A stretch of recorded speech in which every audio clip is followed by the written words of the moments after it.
Hi everyone, we welcome you in House of Readers for life-changing book summary. दुनिया बदलने वाले लोग पहले अपनी सोच बदलते हैं और सोच बदलती है किताबों से।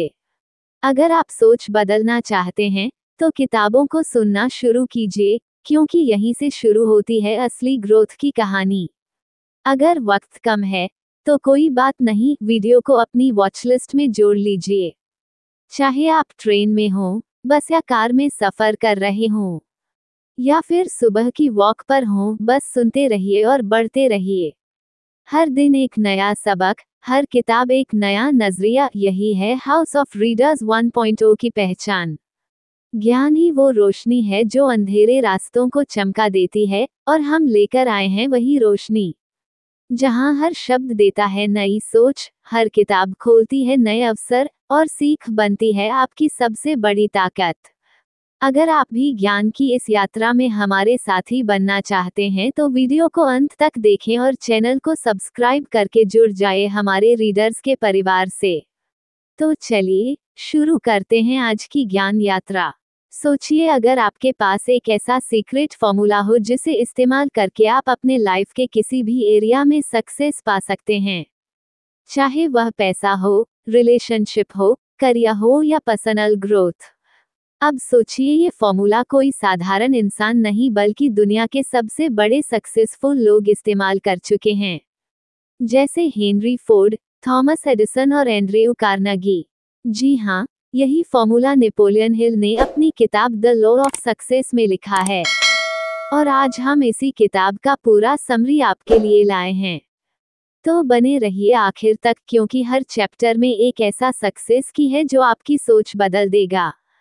Chapter 1, the master mind. Napoleon Hill कहते हैं कि कोई भी इंसान, चाहे वो कितना भी इंटेलिजेंट या टैलेंटेड क्यों ना हो, अकेले अपनी पूरी पोटेंशियल को यूज नहीं कर सकता। अकेले की सोच हमेशा लिमिटेड रहती है, लेकिन जैसे ही दो या उससे ज्यादा लोग एक कॉमन गोल के लिए साथ आते हैं और अपनी एनर्जी और आइडियाज को एक दूसरे के साथ शेयर करते हैं, तो वहां एक नई पावर पैदा होती है। यही पावर है मास्टरमाइंड। मास्टरमाइंड सिर्फ दोस्तों का ग्रुप नहीं है, यह एक ऐसा अलायंस है जहां हर व्यक्ति अपनी बेस्ट स्किल और नॉलेज लेकर आता है और सब मिलकर उस गोल को अचीव करने के लिए काम करते हैं। जब लोग मिलकर सोचते हैं तो उनकी कलेक्टिव इंटेलिजेंस एक ऐसे लेवल तक पहुंच जाती है जो अकेले पॉसिबल ही नहीं होता। हिल ने इसे इलेक्ट्रिसिटी से कंपेयर किया है। जैसे एक अकेली बैटरी की शक्ति लिमिटेड होती है, लेकिन जब कई बैटरीज एक साथ जुड़ जाती हैं तो एक बड़ा करंट बनता है जो बहुत बड़ी मशीनों को चला सकता है।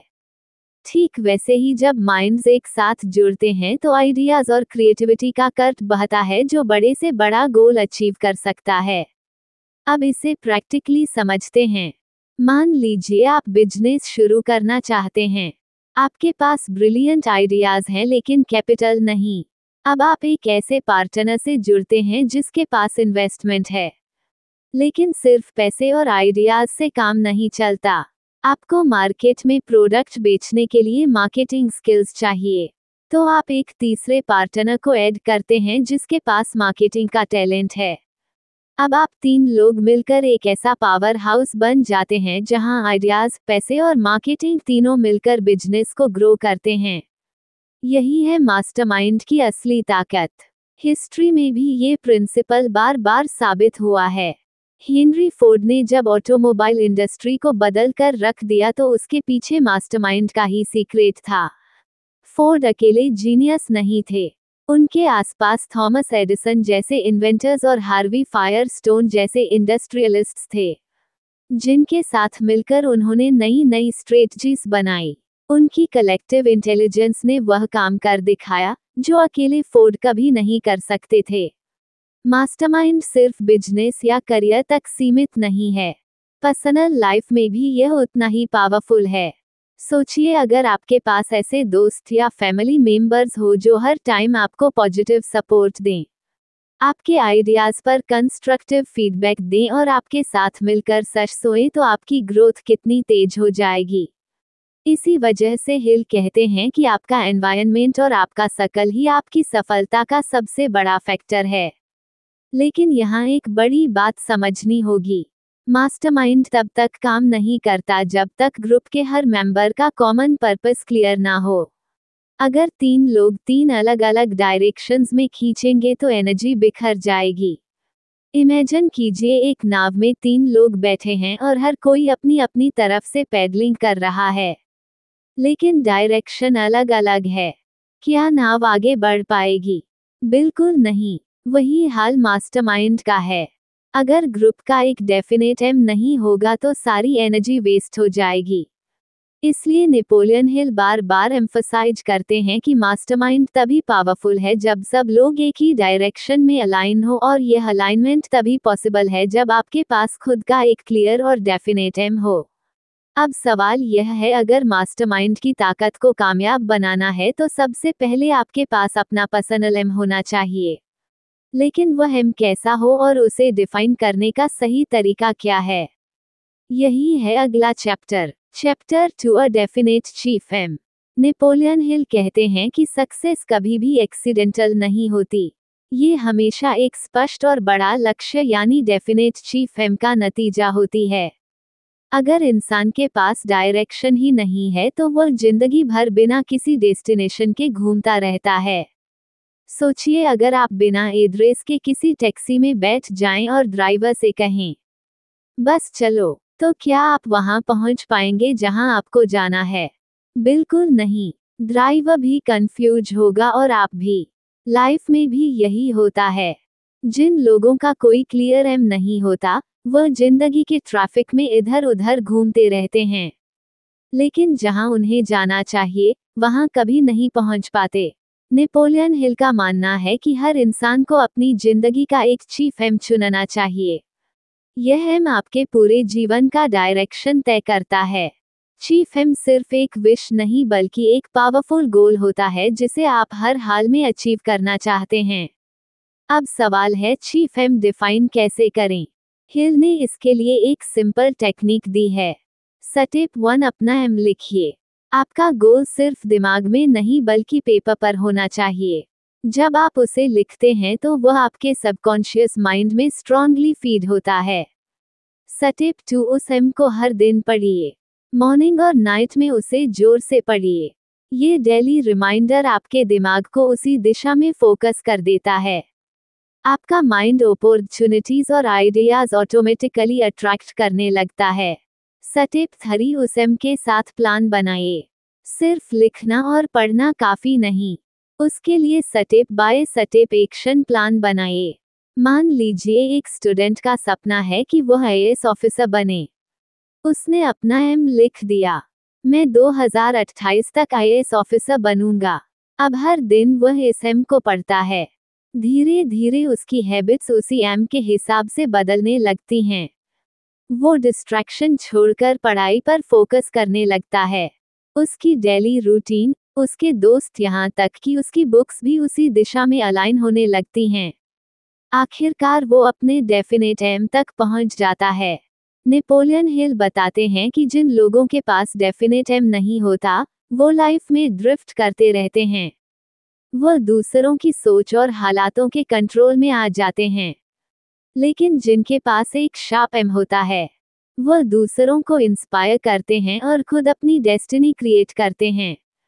हिल एक और महत्वपूर्ण पॉइंट बताते हैं, आपका चीफ एम सेल्फिश नहीं होना चाहिए। वो एम ऐसा होना चाहिए जिससे सोसाइटी या दूसरों को भी बेनिफिट हो, तभी उसका इम्पैक्ट और भी पावरफुल होगा। हिस्ट्री में देखें तो हर सक्सेसफुल इंसान के पास एक क्लियर एम था। महात्मा गांधी का एम था भारत को आजाद कराना। थॉमस एडिसन का एम था लाइट को हर घर तक पहुंचाना। इन एम्स ने ही उनकी जिंदगी की डायरेक्शन और उनके डिसीजंस तय किए। अब एक और बात, आपका एम जितना बड़ा और इंस्पायरिंग होगा उतना ही आपकी एनर्जी और डिटर्मिनेशन स्ट्रांग होगा। छोटे एम से छोटी मोटिवेशन मिलती है, लेकिन बड़ा एम आपकी पूरी पर्सनैलिटी को बदल देता है।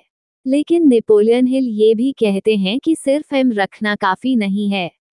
एम को रियलिटी में बदलने के लिए सबसे जरूरी है सेल्फ कॉन्फिडेंस। अगर आपको खुद पर भरोसा ही नहीं होगा तो आपका ए सिर्फ कागज पर लिखा सपना बनकर रह जाएगा। Chapter 3 self confidence. Napoleon Hill कहते हैं इंसान की सबसे बड़ी कमजोरी उसका डर है। यही डर उसे अपॉर्चुनिटीज से दूर कर देता है। डर की वजह से लोग रिस्क नहीं लेते, अपनी स्किल्स को यूज नहीं करते और अक्सर एवरेज जिंदगी जीते रहते हैं। अब इस डर को हराने का एक ही तरीका है, सेल्फ कॉन्फिडेंस। सेल्फ कॉन्फिडेंस किसी इंसान का सबसे बड़ा हथियार है। यह आपको वो करेज देता है जो मुश्किल हालात में भी हार नहीं मानने देता। यह आपकी पर्सनैलिटी को चमकाता है, आपकी आवाज को ताकत देता है और आपके डिसीजंस को क्लियर बनाता है। हिल एक सिंपल सवाल पूछते हैं, अगर आपको खुद पर ही भरोसा नहीं है तो दुनिया आप पर कैसे भरोसा करेगी? ये सच है। कॉन्फिडेंस एक ऐसी क्वालिटी है जो आपके आसपास के लोगों को भी इंस्पायर करती है। जब आप खुद पर बिलीव करते हैं तो लोग ऑटोमेटिकली आप पर विश्वास करने लगते हैं। लेकिन अब सवाल है, सेल्फ कॉन्फिडेंस डेवलप कैसे करें? नेपोलियन हिल ने इसके लिए एक पावरफुल तरीका बताया है जिसे कहते हैं ऑटो सजेशन टेक्निक। इसका मतलब है खुद को हर दिन पॉजिटिव अफर्मेशंस देना, जैसे मैं कर सकता हूँ, मुझे खुद पर भरोसा है, मेरे अंदर सक्सेस पाने की पूरी ताकत है। ये सिंपल सेंटेंसेस आपके सबकॉन्शियस माइंड को बार बार सिग्नल देते हैं। धीरे धीरे आपका माइंड इन्हें सच मानने लगता है, और जब आपका सबकॉन्शियस माइंड बिलीव कर लेता है तो आपकी सोच, हैबिट्स और एक्शंस भी उसी डायरेक्शन में बदल जाते हैं। आइए इसे एक रियल लाइफ एग्जाम्पल से समझते हैं। एक लड़का था जो हर बार एग्जाम से पहले डर जाता था। उसके मन में यही चलता रहता, मैं फेल हो जाऊंगा, मैं नहीं कर पाऊंगा। और जैसा वह सोचता था वैसा ही होता था। लेकिन जब उसने ऑटो सजेशन टेक्निक अडॉप्ट की तो उसने खुद से रोज कहना शुरू किया, मैं काल हूँ, मैं तैयारी पूरी करूंगा, मैं एग्जाम क्लियर करूंगा। शुरू में उसे अजीब लगा, लेकिन धीरे धीरे उसके दिमाग का डर कम होने लगा। कॉन्फिडेंस बढ़ा और वो एग्जाम में अच्छे मार्क्स लाने लगा। कॉन्फिडेंस सिर्फ एग्जाम या करियर तक ही लिमिटेड नहीं है, यह आपकी पर्सनल लाइफ, रिलेशनशिप और सोशल सर्कल में भी उतना ही जरूरी है। इमेजिन कीजिए, दो लोग इंटरव्यू में जाते हैं। एक के पास बहुत नॉलेज है लेकिन कॉन्फिडेंस नहीं, दूसरा एवरेज नॉलेज वाला है लेकिन कॉन्फिडेंट है। कौन ज्यादा चांसेस रखता है सिलेक्ट होने के? जवाब ऑब्वियस है, कॉन्फिडेंट इंसान, क्योंकि कॉन्फिडेंस ही आपके वर्ड्स और बॉडी लैंग्वेज को पावर देता है। नेपोलियन हिल कहते हैं सेल्फ कॉन्फिडेंस प्रैक्टिस से डेवलप होती है। कोई भी इंसान पैदा होते ही कॉन्फिडेंट नहीं होता, हर कोई इसे एक्सपीरियंस, छोटे छोटे अचीवमेंट्स और डेली प्रैक्टिस से बिल्ड करता है। इसलिए हर दिन खुद को पॉजिटिव सजेशंस दीजिए, छोटे गोल्स अचीव कीजिए और धीरे धीरे बड़े गोल्स के लिए तैयार हो जाइए। लेकिन ध्यान रहे, कॉन्फिडेंस और ओवर कॉन्फिडेंस में फर्क है। सेल्फ कॉन्फिडेंस आपको ग्राउंडेड रखता है, जबकि ओवर कॉन्फिडेंस आपको गलत डिसीजंस लेने पर मजबूर कर देता है। इसलिए बैलेंस बनाए रखना जरूरी है। अब आपके पास कॉन्फिडेंस है, लेकिन नेपोलियन हिल कहते हैं सिर्फ कॉन्फिडेंस से सफलता नहीं मिलती। सक्सेस का एक और बड़ा सीक्रेट है पैसे को संभालने और सेविंग की हैबिट। आखिर सेल्फ कॉन्फिडेंस और वेल्थ बिल्डिंग का क्या कनेक्शन है, यही हम जानेंगे अगले चैप्टर में। Chapter 4 the habit of saving. Napoleon Hill कहते हैं कि सक्सेस का एक बड़ा हिस्सा इस बात पर डिपेंड करता है कि आप अपने पैसे को कैसे मैनेज करते हैं। ज्यादातर लोग पैसा कमाने पर तो फोकस करते हैं लेकिन उसे संभालना नहीं जानते। वो हर महीने पूरी इनकम खर्च कर देते हैं और फिर शिकायत करते हैं कि उनके पास अपॉर्चुनिटीज नहीं आती। लेकिन सच्चाई यह है कि अपॉर्चुनिटीज सिर्फ उन लोगों के पास आती हैं जिनके पास पैसे और डिसिप्लिन दोनों होते हैं। यही कारण है कि हिल सेविंग की हैबिट को सक्सेस का एक महत्वपूर्ण लॉ मानते हैं। अब यहाँ एक गलती लोग अक्सर करते हैं, वो सोचते हैं कि सेविंग मतलब पैसा जोड़कर बैंक में रखना ताकि फ्यूचर में जरूरत पड़ने पर काम आए। लेकिन हिल कहते हैं सेविंग सिर्फ पैसा कलेक्ट करने का काम नहीं करती, बल्कि यह आपके अंदर फाइनेंशियल डिसिप्लिन बनाती है और यही डिसिप्लिन आगे चलकर वेल्थ क्रिएट करता है। सोचिए, अगर कोई इंसान अपनी इनकम का 10% भी रेगुलरली सेव करता है तो धीरे धीरे वह एक ऐसी आदत बना लेता है जो उसे फाइनेंशियल सिक्योरिटी और कॉन्फिडेंस देती है। ये कॉन्फिडेंस उसे नए रिस्क लेने और नए अपॉर्चुनिटीज ग्रैब करने में मदद करती है। मान लीजिए एक व्यक्ति हर महीने सिर्फ 1,000 रुपये सेव करता है। पहले साल में उसे लगेगा कि यह बहुत कम है, लेकिन अगर वह इसे 10 साल तक कंसिस्टेंटली करता है और उस पैसे को सही जगह इन्वेस्ट करता है तो कंपाउंड इंटरेस्ट की वजह से वही अमाउंट लाखों में बदल सकता है। ये है सेविंग की असली ताकत। हिल बताते हैं कि सेविंग की हैबिट सिर्फ पैसा इकट्ठा करने का तरीका नहीं है, बल्कि यह आपके सबकॉन्शियस माइंड को भी ट्रेन करती है। जब आप सेविंग करते हैं तो आपका दिमाग स्केर्सिटी से अबंडेंस की तरफ शिफ्ट होने लगता है। आपको लगता है कि आपके पास कंट्रोल है और यही कंट्रोल आपको जीवन के हर एरिया में डिसिप्लिन देता है। अब एक और इम्पॉर्टेंट पॉइंट, कई लोग सोचते हैं जब ज्यादा कमाऊंगा तब सेविंग शुरू करूंगा, लेकिन सच तो यह है कि अगर आप छोटी इनकम में सेविंग नहीं कर सकते तो बड़ी इनकम में भी नहीं कर पाएंगे। सेविंग एक आदत है और यह हैबिट्स इनकम लेवल से नहीं, माइंडसेट से बनती है। हिस्ट्री और प्रैक्टिकल लाइफ दोनों में आप देखेंगे कि ज्यादातर सक्सेसफुल लोग डिसिप्लिन सेवर्स होते हैं। चाहे वह बिजनेसमैन हो या सैलरीड पर्सन, उनकी ग्रोथ की जड़ फाइनेंशियल डिसिप्लिन होती है। हिल ये भी कहते हैं कि पैसा सेव करना आपको एक तरह की मेंटल फ्रीडम देता है। जब आपके पास फाइनेंशियल बैकअप होता है तो आप दूसरों के प्रेशर में डिसीजंस नहीं लेते। आप इंडिपेंडेंट होकर अपने ड्रीम्स और गोल्स परस्यू कर सकते हैं। लेकिन एक बात याद रखिए, सेविंग का मतलब सिर्फ पैसा जमा करना नहीं है। अगर आप बस पैसे को बैंक में रखेंगे और उसे सर्कुलेट नहीं करेंगे तो उसका फायदा कम होगा। सही अप्रोच यह है कि सेविंग के साथ इन्वेस्टमेंट को भी समझे ताकि आपका पैसा आपके लिए काम करना शुरू करें। अब तक हमने समझा कि पैसे को बचाना और डिसिप्लिन बनाना कितना जरूरी है। लेकिन नेपोलियन हिल कहते हैं पैसा और डिसिप्लिन तब तक बेकार है जब तक आपके पास लीडरशिप क्वालिटीज ना हो, क्योंकि लीडरशिप के बिना कोई भी ऑर्गेनाइजेशन, टीम या गोल आगे नहीं बढ़ सकता।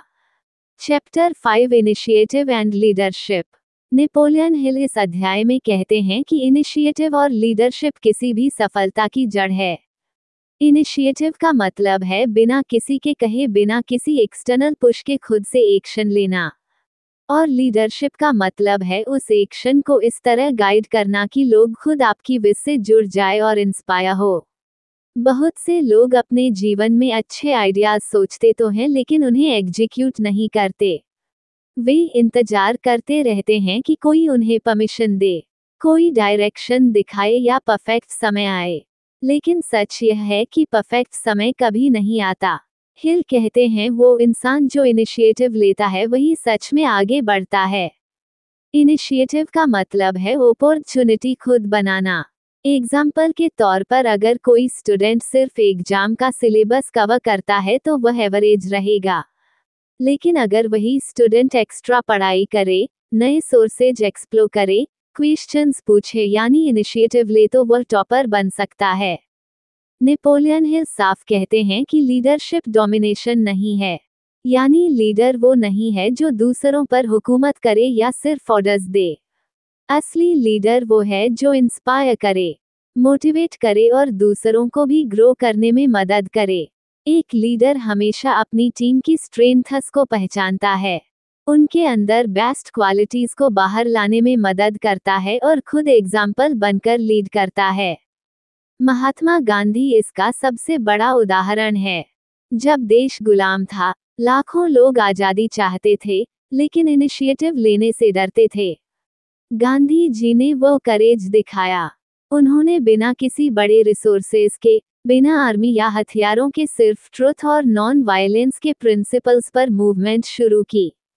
यही इनिशिएटिव था और लीडरशिप इसलिए पावरफुल बनी क्योंकि लोग उनकी सोच और एक्शन से इंस्पायर होकर उनके साथ जुड़ गए। यही असली लीडरशिप है, लोगों को डर से बाहर निकालना और उन्हें एक हायर पर्पस के लिए मोटिवेट करना। हिल कहते हैं कि इनिशिएटिव और लीडरशिप अलग अलग नहीं बल्कि एक ही कॉइन के दो पहलू हैं। इनिशिएटिव आपको एक्शन में ले जाता है और लीडरशिप उस एक्शन को दिशा देती है। अगर आपके पास केवल इनिशिएटिव है लेकिन लीडरशिप स्किल्स नहीं तो आपका काम अकेला रह जाएगा। और अगर लीडरशिप स्किल्स हैं लेकिन इनिशिएटिव नहीं तो आपकी सोच सिर्फ वर्ड्स तक सीमित रहेगी। मान लीजिए किसी ऑफिस में प्रोजेक्ट डिले हो रहा है। सब एम्प्लॉइज सोचते हैं कि मैनेजर बताएगा तो काम करेंगे, लेकिन एक जूनियर एम्प्लॉय खुद इनिशिएटिव लेता है। वो प्रोजेक्ट की मिसिंग पॉइंट्स निकालता है और सॉल्यूशन सजेस्ट करता है। यही उसका इनिशिएटिव है। अगर वही एम्प्लॉय बाकी टीम को इंस्पायर कर दे, उन्हें साथ लेकर काम पूरा करवा दे, तो उसने लीडरशिप भी दिखा दी। यही क्वालिटी उसे फ्यूचर में प्रमोशंस और रिस्पेक्ट दिलाएगी। इनिशिएटिव और लीडरशिप की यह ताकत आपको भीड़ से अलग करती है। लेकिन लीडरशिप तब और ज़्यादा पावरफुल हो जाती है जब इमेजिनेशन यानी कल्पना उसके साथ जुड़ती है, क्योंकि इमेजिनेशन ही लीडरशिप को नया विजन और दिशा देती है। Chapter 6 imagination. नेपोलियन हिल इस अध्याय में बताते हैं कि इमेजिनेशन यानी कल्पना शक्ति सफलता का असली जन्म स्थान है। हर बड़ा इन्वेंशन, हर बड़ा बिजनेस और हर बड़ी अचीवमेंट सबसे पहले किसी के दिमाग में एक थॉट के रूप में पैदा हुई। बाद में उसी थॉट को एक्शन, हार्ड वर्क और परसिस्टेंस से रियलिटी में बदला गया। हिल कहते हैं, imagination is the workshop of the mind, यानी दिमाग की वही प्रयोगशाला है जहां हम अपने फ्यूचर के बीज बोते हैं। बिना इमेजिनेशन के कोई भी बड़ी अचीवमेंट पॉसिबल नहीं है। सोचिए, अगर एडिसन ने बल्ब इमेजिन ना किया होता तो आज पूरी दुनिया अंधेरे में होती। अगर राइट ब्रदर्स ने उड़ने की कल्पना ना की होती तो एरोप्लेन का अस्तित्व ही ना होता। यही इमेजिनेशन इंसान को भीड़ से अलग करती है और उसे क्रिएटर बनाती है। नेपोलियन हिल इमेजिनेशन को दो हिस्सों में बांटते हैं। Number 1, synthetic imagination. इसमें हम पहले से मौजूद आइडियाज को मिलाकर नया क्रिएट करते हैं। उदाहरण के लिए mobile phone existing telephone technology और कंप्यूटर के मिक्स से बना। Number 2, creative imagination. ये सबकॉन्शियस माइंड और इन्फिनिट इंटेलिजेंस से जुड़ी होती है। यहीं से सबसे ओरिजिनल और बड़े आइडियाज आते हैं, जैसे न्यूटन ने ग्रेविटी डिस्कवर की या आइंस्टाइन ने रिलेटिविटी थ्योरी दी। मान लीजिए एक छोटा सा चाय सेलर है। अगर वह सिर्फ चाय बेचता रहे तो लिमिटेड ग्रोथ होगी, लेकिन अगर वह इमेजिन करे कि वही चाय अलग पैकेजिंग में कॉर्पोरेट ऑफिसेस तक सप्लाई हो सकती है या मोबाइल ऐप से ऑर्डर ली जा सकती है तो वह बिजनेस एक्सपेंड कर सकता है। ठीक यही काम कई स्टार्टअप्स ने किया और आज करोड़ों का बिजनेस बना लिया। हिल कहते हैं कि इमेजिनेशन को मजबूत बनाने का सबसे सिंपल तरीका है विजुअलाइजेशन, यानी अपने गोल्स को रोज अपनी आंखों के सामने विजुअलाइज करना। अगर कोई स्टूडेंट आईएएस ऑफिसर बनना चाहता है तो उसे रोज खुद को उस पोजीशन पर इमेजिन करना चाहिए। कैसे वह ऑफिस में बैठा है, कैसे लोगों की मदद कर रहा है। ऐसा करने से सबकॉन्शियस माइंड उस गोल की तरफ ऑटोमेटिकली काम करने लगता है। विजुअलाइजेशन केवल सपने देखना नहीं है, यह आपके माइंड को एक डायरेक्शन देना है। इससे आपकी हैबिट्स, डिसीजंस और एफर्ट्स उसी गोल की तरफ जाने लगते हैं। केवल इमेजिनेशन से कुछ नहीं होगा। अगर एडिसन सिर्फ सोचे कि बल्ब बन सकता है और कोशिश ना करे तो आज दुनिया में रोशनी नहीं होती। इसलिए इमेजिनेशन को हमेशा एक्शन से जोड़ना जरूरी है। हिल कहते हैं, ideas are the beginning points of all fortune. लेकिन आइडियाज तभी वैल्यू क्रिएट करते हैं जब उन्हें प्रैक्टिकली लागू किया जाए। इमेजिनेशन आपके ड्रीम्स को शेप देती है, लेकिन ड्रीम्स को रियलिटी में बदलने के लिए सिर्फ आइडियाज काफी नहीं है। उनमें एनर्जी, पैशन और एंथुजियाज्म डालना जरूरी है। चैप्टर से एंथुजियाज्म। नेपोलियन हिल कहते हैं कि एंथुजियाज्म यानी जुनून और एनर्जी सक्सेस की असली बैटरी है। अगर इमेजिनेशन दिमाग का इंजन है तो एंथुजियाज्म उसका फ्यूल है। ये वो ताकत है जो आइडियाज को सिर्फ पेपर पर नहीं छोड़ती बल्कि उन्हें एक्शन में बदल देती है। सोचिए, अगर आप किसी काम को बिना इंटरेस्ट और डल तरीके से करेंगे तो ना आप एंजॉय करेंगे और ना लोग आपसे इंस्पायर होंगे। लेकिन जब आप किसी काम को पूरे एनर्जी और एक्साइटमेंट के साथ करते हैं तो सामने वाले को भी वो वाइब महसूस होती है। यही एंथुजियाज्म है। हिल लिखते हैं, enthusiasm is the steam that drives the engine of success. यानी जैसे ट्रेन बिना स्टीम के नहीं चल सकती, वैसे ही इंसान एंथुजियाज्म के बिना आगे नहीं बढ़ सकता। मान लीजिए दो टीचर्स हैं। पहला टीचर सिर्फ किताब पढ़कर मोनोटोन में पढ़ा रहा है। रिजल्ट, स्टूडेंट्स बोर्ड हो जाते हैं और क्लास में इंटरेस्ट नहीं लेते। दूसरा टीचर वही सब्जेक्ट एंथुजियाज्म और एनर्जी के साथ पढ़ाता है, एग्जाम्पल्स और जेस्चर्स का इस्तेमाल करता है। रिजल्ट, स्टूडेंट्स अटेंटिवली सुनते हैं और कॉन्सेप्ट्स जल्दी समझ जाते हैं। फर्क सिर्फ एंथुजियाज्म का है। इसी तरह बिजनेस वर्ल्ड में देखिए, अगर कोई सेल्समैन डल और अनइंटरेस्टेड होकर प्रोडक्ट एक्सप्लेन करेगा तो कस्टमर को भी इंटरेस्ट नहीं होगा। लेकिन वही सेल्समैन अगर एनर्जी और कॉन्फिडेंस के साथ बोलेगा तो कस्टमर नेचुरली अट्रैक्ट होगा। हिल कहते हैं कि एंथुजियाज्म फेक नहीं होना चाहिए, यह अंदर से आना चाहिए। जब आपका वर्क आपके डेफिनेट चीफ एम यानी क्लियर गोल से जुड़ा होगा, तब ऑटोमेटिकली एंथुजियाज्म पैदा होगा।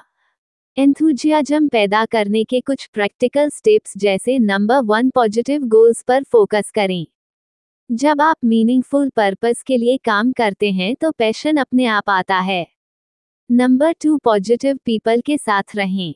एनर्जी कंटेजियस होती है। अगर आप उत्साही लोगों के साथ रहेंगे तो आप भी मोटिवेटेड महसूस करेंगे। नंबर 3, बॉडी लैंग्वेज और वॉइस में एनर्जी रखें। एंथुजियाज्म सिर्फ अंदर महसूस नहीं होता, बाहर एक्सप्रेस भी होता है। नंबर 4, अचीवमेंट्स सेलिब्रेट करें। छोटे छोटे रिजल्ट्स को सेलिब्रेट करने से एनर्जी हाई रहती है। मान लीजिए एक छोटा यूबर है जो हर वीडियो एनर्जी और पैशन के साथ बनाता है। शुरुआत में उसके व्यूज कम होते हैं, लेकिन धीरे धीरे लोग उसकी एनर्जी से अट्रैक्ट होकर जुड़ने लगते हैं। रिजल्ट, उसका चैनल ग्रो करता है। वही अगर वह डल तरीके से वीडियो बनाए तो ऑडियंस फर्स्ट फ्यू सेकेंड्स में ही स्किप कर देती। एंथुजियाज्म का सबसे बड़ा फायदा यह है कि ये दूसरों पर सीधा असर डालता है। एक लीडर अगर पैशनेट होगा तो उसकी टीम ऑटोमेटिकली मोटिवेटेड रहेगी। यही कारण है कि बड़े लीडर्स जैसे स्वामी विवेकानंद या स्टीव जॉब्स लाखों लोगों को इंस्पायर कर पाए, क्योंकि उनकी आवाज, उनके वर्ड्स और उनकी बॉडी लैंग्वेज में नेचुरल एंथुजियाज्म था। हिल वर्णन करते हैं कि एंथुजियाज्म अनकंट्रोल्ड नहीं होना चाहिए। अगर यह एनर्जी डायरेक्शनलेस है तो वेस्ट हो जाती है। इसलिए एंथुजियाज्म को हमेशा डिसिप्लिन और सेल्फ कंट्रोल के साथ जोड़ना जरूरी है। एंथुजियाज्म जितना जरूरी है उतना ही जरूरी है उसे कंट्रोल करना, और यही क्वालिटी आपको मास्टर बनाती है। Chapter 8, self control. Napoleon Hill कहते हैं, अगर आपने खुद को कंट्रोल नहीं किया तो दुनिया आपको कंट्रोल करेगी। ये लाइन अपने आप में सेल्फ कंट्रोल की पूरी डेफिनेशन है।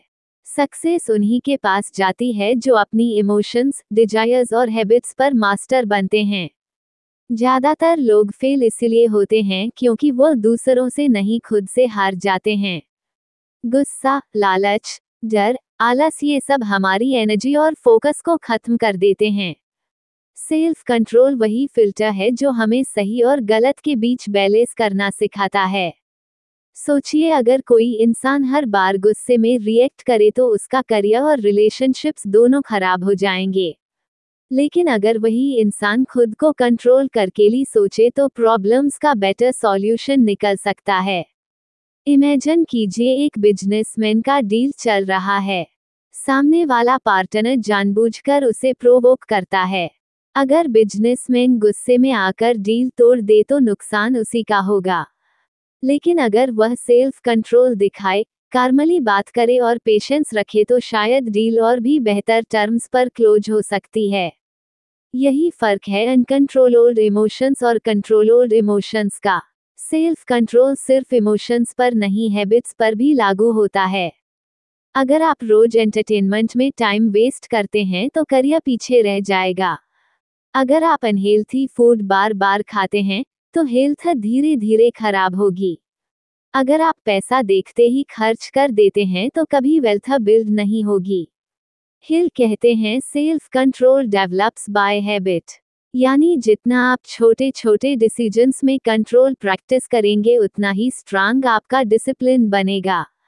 मान लीजिए एक स्टूडेंट को गेमिंग की आदत है। अगर वह हर बार खेलने की इच्छा पर कंट्रोल नहीं करेगा तो एग्जाम में फेल होगा। लेकिन अगर वह रोज खुद से कहे पहले पढ़ाई फिर गेमिंग और खुद को डिसिप्लिन करे तो वही आदत उसे टॉपर बना सकती है। हिल कहते हैं कि कोई भी लीडर सेल्फ कंट्रोल के बिना लॉन्ग टर्म सक्सेस नहीं पा सकता, क्योंकि जो इंसान खुद को कंट्रोल नहीं कर सकता वो दूसरों को गाइड कैसे करेगा। लीडरशिप का पहला स्टेप खुद का मास्टर बनना है। लेकिन नेपोलियन हिल यहाँ एक और सीक्रेट बताते हैं, सिर्फ खुद को कंट्रोल करना ही काफी नहीं है। असली सक्सेस तब आती है जब आप दूसरों को दिए गए से ज्यादा लौटाते हैं।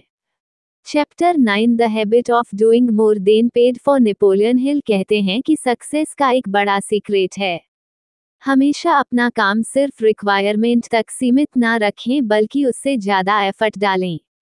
यही हैबिट आपको दूसरों से अलग बनाती है और आपकी वैल्यू बढ़ाती है।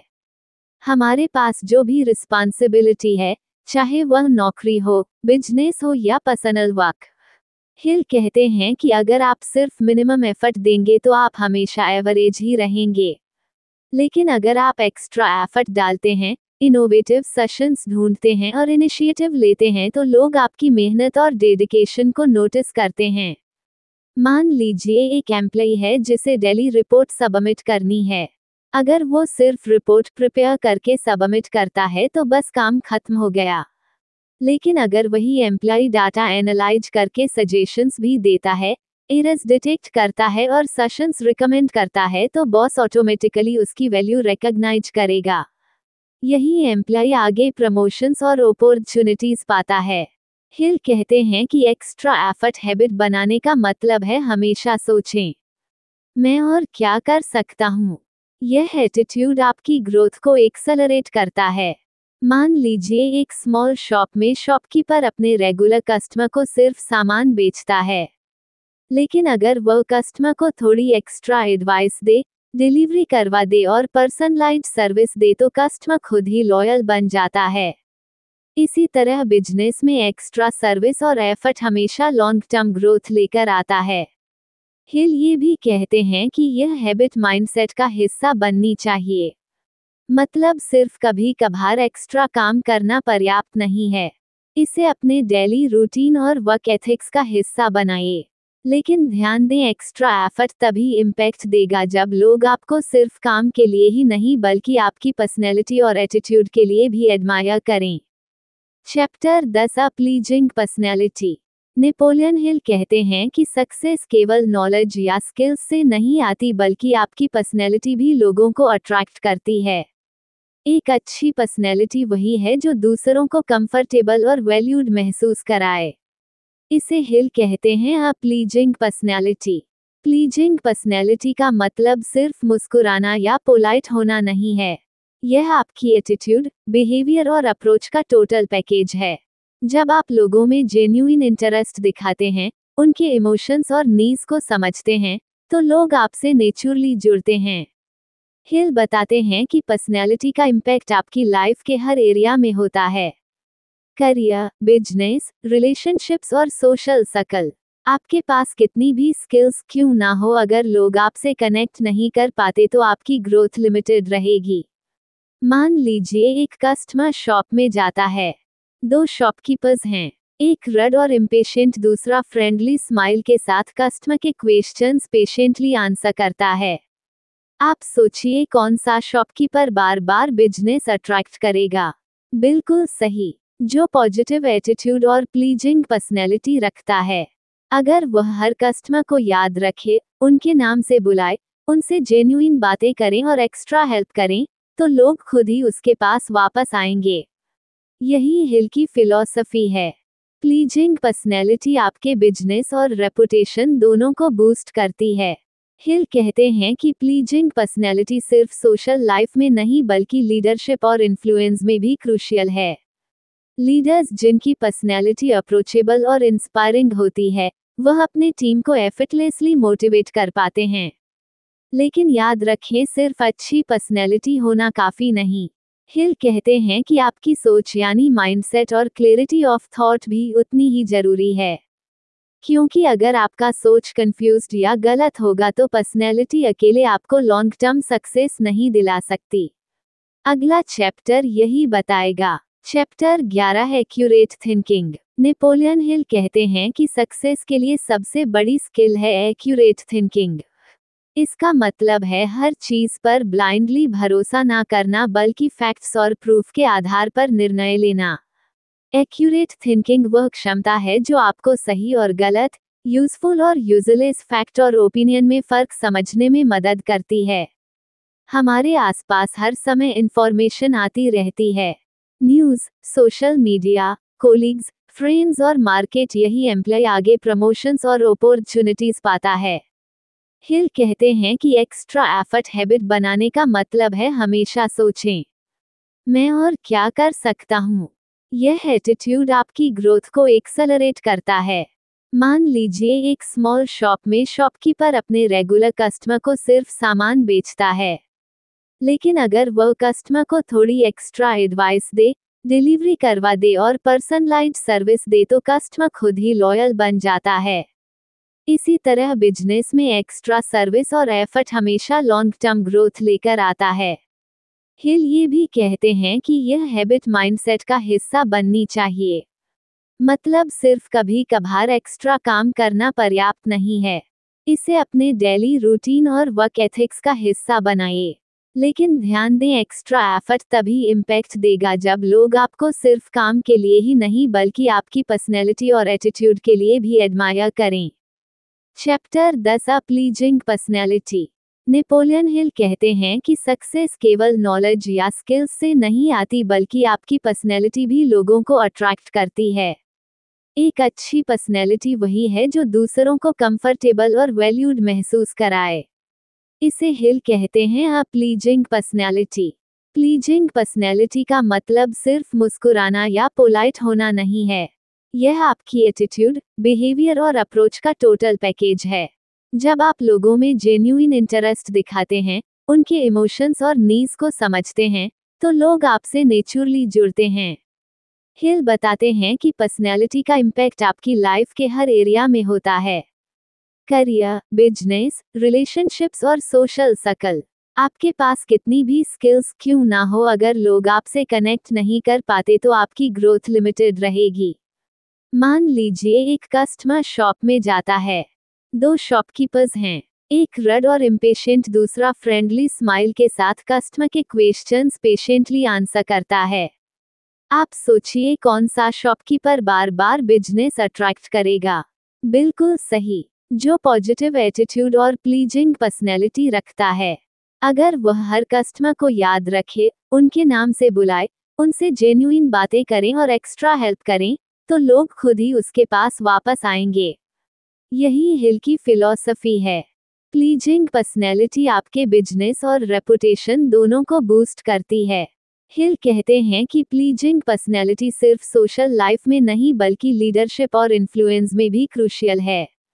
लीडर्स जिनकी पर्सनैलिटी अप्रोचेबल और इंस्पायरिंग होती है, वह अपने टीम को एफर्टलेसली मोटिवेट कर पाते हैं।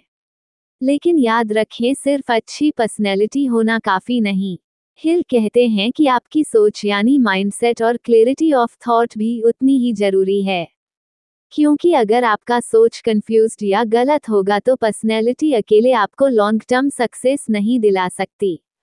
अगला चैप्टर यही बताएगा। चैप्टर 11 है एक्यूरेट थिंकिंग। नेपोलियन हिल कहते हैं कि सक्सेस के लिए सबसे बड़ी स्किल है एक्यूरेट थिंकिंग। इसका मतलब है हर चीज पर ब्लाइंडली भरोसा ना करना बल्कि फैक्ट्स और प्रूफ के आधार पर निर्णय लेना। एक्यूरेट थिंकिंग वह क्षमता है जो आपको सही और गलत, यूजफुल और यूजलेस फैक्ट और ओपिनियन में फर्क समझने में मदद करती है। हमारे आसपास हर समय इंफॉर्मेशन आती रहती है। News, social media, colleagues, friends और मार्केट रूमर्स। अगर हम बिना वेरीफाई किए किसी भी बात पर बिलीव कर ले तो गलत डिसीजंस ले सकते हैं। हिल कहते हैं decisions based on rumours, emotions या बायस हमेशा नुकसान देते हैं। एक्यूरेट थिंकिंग आपको लॉजिकल, रैशन और फैक्ट बेस्ड डिसीजंस लेने में मदद करती है। यह आपके माइंड को कंफ्यूजन और डाउट से बचाती है और आपको कॉन्फिडेंट बनाती है। मान लीजिए एक बिजनेसमैन है। उसे मार्केट में एक नई अपॉर्चुनिटी दिखाई देती है। अगर वह सिर्फ किसी फ्रेंड की एडवाइस या मार्केट रूमर पर भरोसा करेगा तो पैसा और समय दोनों खो सकता है।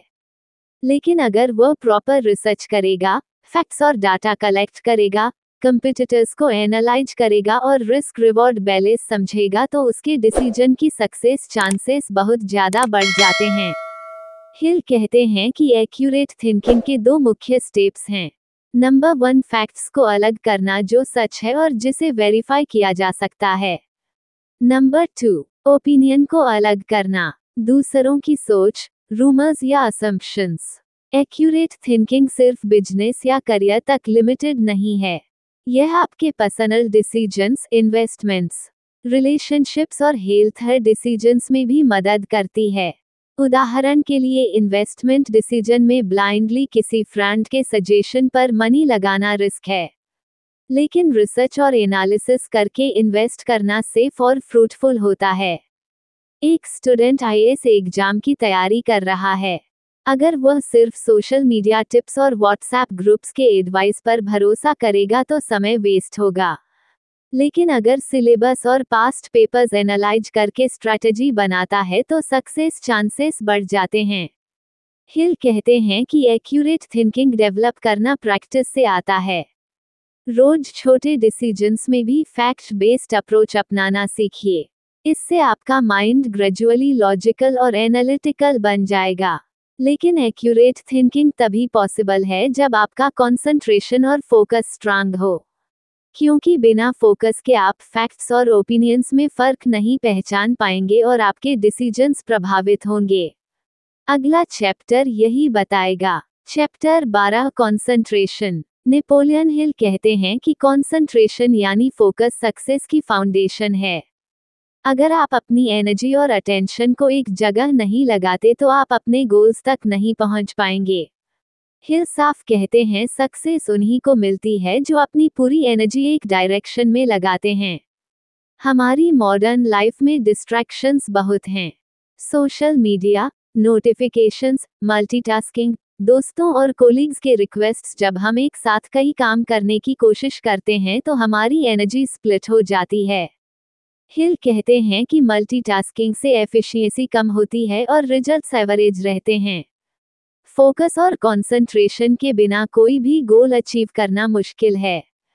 यह आपकी सोच को क्लियर करता है और आपके एक्शंस को अलाइन डायरेक्शन में रखता है।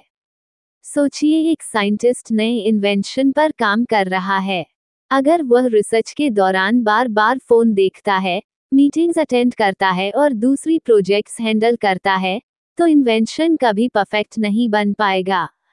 लेकिन अगर वही साइंटिस्ट अपने पूरे माइंड और एनर्जी को सिर्फ रिसर्च में लगाता है तो ब्रेक थ्रू संभव है। यही हिल का पॉइंट है। कंसंट्रेशन से ही एक्स्ट्राऑर्डिनरी रिजल्ट्स मिलते हैं। हिल कहते हैं कि कंसंट्रेशन का मतलब सिर्फ हार्ड वर्क नहीं है, बल्कि इंटेलिजेंट फोकस है, यानी सही काम को सही तरीके से करने पर पूरा ध्यान देना। लेकिन हिल कहते हैं सिर्फ पर्सनल फोकस से ही सक्सेस कंप्लीट नहीं होती। किसी भी बड़े गोल को अचीव करने के लिए कोऑपरेशन और मास्टरमाइंड की ताकत भी जरूरी है। अगला चैप्टर इसी बारे में बताएगा। Cooperation. Chapter 13, cooperation. Napoleon Hill कहते हैं कि कोऑपरेशन यानी दूसरों के साथ मिलकर काम करना सक्सेस का एक अनिवार्य पहलू है।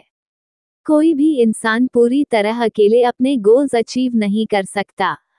चाहे वह बिजनेस हो, करियर हो या पर्सनल ग्रोथ, दूसरों के सपोर्ट और कोलैबोरेशन के बिना सफलता अधूरी रहती है। हिल बताते हैं कि हर इंसान की कैपेबिलिटीज लिमिटेड होती हैं, लेकिन जब लोग अपनी स्किल्स, नॉलेज और एफर्ट्स को एक साथ मिलाते हैं तो वे एक पावरफुल फोर्स बनाते हैं। यही रीजन है कि सक्सेसफुल प्रोजेक्ट्स, बिजनेसेस और टीम्स हमेशा कोलैबोरेशन और कोऑपरेशन पर आधारित होते हैं। कोऑपरेशन केवल टीम वर्क नहीं है, यह म्यूचुअल रिस्पेक्ट, अंडरस्टैंडिंग और सपोर्ट का कॉम्बिनेशन है। जब लोग एक दूसरे के आइडियाज और स्ट्रेंथ को वैल्यू करते हैं तो परिणाम एक्स्ट्राऑर्डिनरी होते हैं। सोचिए एक क्रिकेट टीम, अगर एक प्लेयर बहुत अच्छा हो लेकिन बाकी प्लेयर्स उसके साथ कोऑर्डिनेट ना करें तो टीम जीत नहीं सकती। लेकिन अगर सारे प्लेयर्स अपनी स्ट्रेंथ्स के हिसाब से स्ट्रेटजी फॉलो करें और एक दूसरे को सपोर्ट करें तो टीम जीत हासिल करती है। यही हिल का पॉइंट है। कोऑपरेशन से इंडिविजुअल एफर्ट्स मल्टीप्लाई हो जाते हैं। मान लीजिए एक स्टार्टअप में 3 दोस्त काम कर रहे हैं। एक मार्केटिंग हैंडल करता है, दूसरा प्रोडक्ट डेवलप करता है और तीसरा फाइनेंस मैनेज करता है। अगर ये तीनों सिर्फ अपनी फील्ड में फोकस्ड रहे और एक दूसरे की मदद ना करें तो स्टार्टअप फेल होगा। लेकिन अगर वे आइडियाज शेयर करें, रेगुलर मीटिंग्स रखें और एक दूसरे की स्ट्रेंथ यूटिलाइज करें तो स्टार्टअप जल्दी ग्रो करेगा। हिल ये भी कहते हैं कि कोऑपरेशन केवल सक्सेस के लिए ही नहीं बल्कि फेलियर को भी पॉजिटिव बनाने में मदद करता है। जब आप दूसरों के साथ कोलैबोरेट करते हैं तो मिस्टेक्स और फेलियर्स भी लर्निंग अपॉर्चुनिटीज बन जाती हैं। लेकिन हिल की फिलॉसफी में आगे का स्टेप यह है, जब आप इफेक्टिवली कोऑपरेट करेंगे तो हर फेलियर और चैलेंज आपके लिए एक लेसन बन जाएगा जो आपको और मजबूत और इंटेलिजेंट बनाएगा। अगले चैप्टर में हम इसी सीक्रेट के बारे में जानेंगे। Chapter 14 profiting bye failure. Napoleon Hill कहते हैं कि फेलियर कोई हार नहीं बल्कि सक्सेस का स्टेपिंग स्टोन है। असल में हर फेलियर में एक हिडन लेसन छुपा होता है। यही लेसन आगे जाकर आपको स्मार्टर, स्ट्रॉन्गर और बेटर बनाता है। हिल इसे कहते हैं, every adversity, every failure, every hot carry with it the seed of an equal or greater benefit. बहुत से लोग फेलियर से डरते हैं और कोशिश करना छोड़ देते हैं। लेकिन हिल कहते हैं कि यही एटीट्यूड इंसान को मिडोकर बना देता है। अगर आप फेलियर्स को सही नजरिए से देखें तो हर सेटबैक आपको कुछ नया सिखाता है। सबसे क्लासिक एग्जाम्पल है थॉमस एडिसन। उन्होंने इलेक्ट्रिक बल्ब बनाने की कोशिश में हजारों बार फेल किया। हर असफल एक्सपेरिमेंट ने उन्हें सिर्फ ये सिखाया कि कौन सा तरीका काम नहीं करता। अंततः वही नॉलेज और परसिस्टेंस उन्हें सक्सेस तक ले गई। हिल कहते हैं कि एडिसन की सफलता का सीक्रेट यही था कि उन्होंने फेलियर को कभी नेगेटिव नहीं माना बल्कि उसे लर्निंग और इम्प्रूवमेंट का अवसर बनाया। हिल कहते हैं कि फेलियर का सही फायदा तभी उठता है जब आपके पास टॉलरेंस और पेशेंस हो। बिना टॉलरेंस के हर सेटबैक फ्रस्ट्रेशन और नेगेटिविटी पैदा करता है। लेकिन जब आप कारली, डिसिप्लिन्ड और पेशेंट तरीके से फेलियर को समझते हैं तो वो आपकी ग्रेटेस्ट टीचर बन जाता है। लेकिन हिल की फिलॉसफी में टॉलरेंस अकेले नहीं है, इसे परसिस्टेंट एक्शन और डेफिनेट एम के साथ कंबाइन करना होता है। तभी फेलियर आपके लिए स्टेपिंग स्टोन बनकर अल्टीमेट सक्सेस की ओर ले जाएगा। अगले चैप्टर में हम यही डिस्कस करेंगे। Chapter 15 tolerance. नेपोलियन हिल कहते हैं कि टॉलरेंस यानी दूसरों के ओपिनियंस, आइडियाज और बिलीव्स को एक्सेप्ट करना सक्सेस के लिए जरूरी है। नैरो माइंडेड या स्टबन इंसान कभी भी नई अपॉर्चुनिटीज नहीं देख पाता और ग्रोथ में पीछे रह जाता है। हिल इसे कहते हैं, a tolerant mind is an open mind and an open mind attracts opportunities. हमारी लाइफ में हर दिन अलग अलग लोग और ओपिनियंस आते हैं। बिजनेस हो, करियर हो या पर्सनल रिलेशनशिप्स, दूसरों के आइडियाज को रिजेक्ट करना ग्रोथ को रोकता है। टॉलरेंस का मतलब यह नहीं कि आप हर बात मान लें बल्कि यह समझना कि हर किसी के पास कुछ वैल्यू है। हिल कहते हैं कि टॉलरेंट इंसान प्रॉब्लम्स और कॉन्फ्लिक्ट्स में भी काम रहता है। वो ईगो या पर्सनल बायस से डिसीजंस नहीं लेता। यही एटीट्यूड उसे स्मार्ट और फ्लेक्सिबल बनाता है। सोचिए एक बिजनेसमैन अपने प्रोडक्ट की स्ट्रेटजी पर अड़ा हुआ है। वह सिर्फ अपनी सोच पर भरोसा करता है और एम्प्लॉयज या मार्केट एक्सपर्ट्स की एडवाइस नहीं सुनता। रिजल्ट, नए आइडियाज मिस होंगे और बिजनेस स्टेगेंट रहेगा। लेकिन अगर वही बिजनेसमैन टॉलरेंट रहेगा, सजेशंस सुनेगा और मार्केट ट्रेंड समझेगा तो बेटर स्ट्रेटजीज इंप्लीमेंट कर सकेगा और ग्रोथ पॉसिबल होगी। हिल कहते हैं कि टॉलरेंस केवल इंडिविजुअल ग्रोथ के लिए ही नहीं बल्कि रिलेशनशिप्स और टीम वर्क के लिए भी जरूरी है। जब आप टॉलरेंट होते हैं, लोग आपकी एडवाइस और लीडरशिप रिस्पेक्ट करते हैं। हिल आगे बताते हैं कि जब आप दूसरों को एक्सेप्ट करना सीख जाते हैं और टॉलरेंट माइंडसेट डेवलप करते हैं, तभी आप गोल्डन रूल अप्लाई कर सकते हैं। ये गोल्डन रूल आपकी पर्सनल और प्रोफेशनल सक्सेस को कंप्लीट करता है। Chapter 16, the golden rule. Napoleon Hill कहते हैं कि गोल्डन रूल सबसे पावरफुल लॉ है और यही अंतिम सीक्रेट है जो सक्सेस और हैप्पीनेस दोनों का अल्टीमेट की बनाता है। हिल की फिलॉसफी बहुत सिंपल है। दूसरों के साथ वैसा ही व्यवहार करो जैसा आप अपने लिए चाहते हो। हिल बताते हैं कि जीवन में लॉन्ग टर्म सक्सेस केवल स्किल्स, नॉलेज और एफर्ट से नहीं आती। इंसान के रिलेशनशिप्स, ट्रस्ट और रिस्पेक्ट भी उतने ही महत्वपूर्ण है। जब आप दूसरों के साथ फेयरनेस, ऑनेस्टी और रिस्पेक्ट दिखाते हैं तो लोग भी नेचुरली आपके साथ वैसा ही व्यवहार करते हैं। यही लॉ इंटरपर्सनल रिलेशनशिप्स और प्रोफेशनल सक्सेस दोनों में काम करता है। गोल्डन रूल केवल बिजनेस या करियर तक सीमित नहीं है, ये पर्सनल लाइफ में भी इक्वली इम्पॉर्टेंट है। अगर आप चाहते हैं कि लोग आपके साथ सपोर्टिव, लॉयल और ट्रस्टवर्दी रहे तो आपको भी वही क्वालिटीज दूसरों में दिखानी होंगी। हिल कहते हैं कि रेसिप्रोसिटी का प्रिंसिपल लाइफ के हर एरिया में काम करता है, चाहे वर्क एनवायरनमेंट हो, सोशल सर्कल हो या फैमिली। मान लीजिए आप चाहते हैं कि आपके कोलीग्स हमेशा आपकी मदद करें और आपका रिस्पेक्ट करें। अगर आप खुद उनके साथ रूड, सेल्फिश और डिसऑनेस्ट व्यवहार करेंगे तो वह भी आपको ट्रस्ट और सपोर्ट नहीं करेंगे। लेकिन अगर आप खुद हेल्पफुल, ऑनेस्ट और पोलाइट होंगे तो लोग ऑटोमेटिकली आपके साथ कोऑपरेट करेंगे। हिल इसे कहते हैं treat others as you want to be treated. Hill कहते हैं कि गोल्डन रूल केवल एथिक्स या मोरालिटी नहीं है बल्कि प्रैक्टिकल लॉ ऑफ सक्सेस भी है। यह आपके पर्सनल ग्रोथ, प्रोफेशनल सक्सेस और हैप्पीनेस तीनों को सिमल्टेनियसली बूस्ट करता है। हिल के सभी 16 प्रिंसिपल्स मिलकर सक्सेस के कंप्लीट फ्रेमवर्क बनाते हैं। लेकिन याद रखें, इन प्रिंसिपल्स को पढ़ना पर्याप्त नहीं है, इन्हें अप्लाइड कंसिस्टेंटली करना ही आपको ट्रू सक्सेस और हैप्पीनेस तक ले जाएगा। तो दोस्तों, ये थी द लॉ ऑफ सक्सेस की पूरी जर्नी। हिल के 16 लॉस सिर्फ थ्योरी नहीं है बल्कि प्रैक्टिकल टूल्स हैं जो आपकी थिंकिंग, हैबिट्स और पर्सनैलिटी को बदल कर आपको रियल सक्सेस तक ले जा सकते हैं। याद रखिए, नॉलेज तभी पावर बनती है जब आप उसे एक्शन में बदलें। अगर आपको ये समरी पसंद आए और आप और भी ऐसे प्रैक्टिकल लेसन्स सीखना चाहते हैं तो मैं रिकमेंड करूंगा कि आप द आर्ट ऑफ रिस्क की ऑडियो बुक समरी जरूर सुनें। इसमें आपको रिस्क लेने, कैलकुलेटेड डिसीजंस बनाने और फियर को ओवरकम करने के ऐसे स्ट्रेटजीज मिलेंगे जो आपकी पर्सनल और प्रोफेशनल ग्रोथ में गेम चेंजर साबित हो सकते हैं। नेपोलियन हिल की यह किताब सिर्फ सक्सेस की बातें नहीं करती, यह एक लाइफ मैनुअल है। अगर आप इन लॉस को अपने जीवन में अपनाते हैं तो आपकी सोच, आपका नेटवर्क और आपकी रियलिटी तीनों बदल जाएंगे। तो दोस्तों, अगर आपको ये समरी पसंद आए तो वीडियो को लाइक करें, चैनल हाउस ऑफ रीडर्स 1.0 को सब्सक्राइब करें और कमेंट में लिखें I am ready for success.